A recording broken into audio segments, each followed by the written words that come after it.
It's time for April's home maintenance checklist, and I didn't wait till the last day of the month this time. First thing you should do in April is paint or stain your door.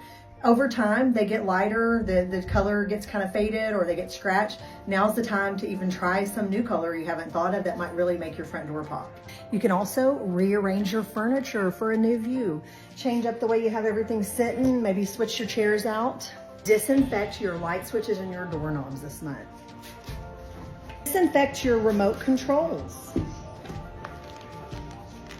Grab up all those blankets and sheets and freshen them up. Get them in that washing machine. While you're at it, grab your rugs from your bathroom, especially that guest bath that you think no one uses much, but it gets a lot of activity.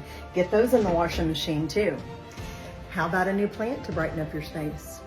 Make sure to wipe down all your patio furniture because you're fixing to put it to more use because it's beautiful outside. My favorite thing for April is plant yourself a garden. This is my sunflower garden. What did you plant? Tell me about it. It's also a great time to clean those hard to reach areas. And also, the last thing you should do is get you a new oil scent or a new Scentsy or new whatever you like to do and get that blasting and make that your new spring scent.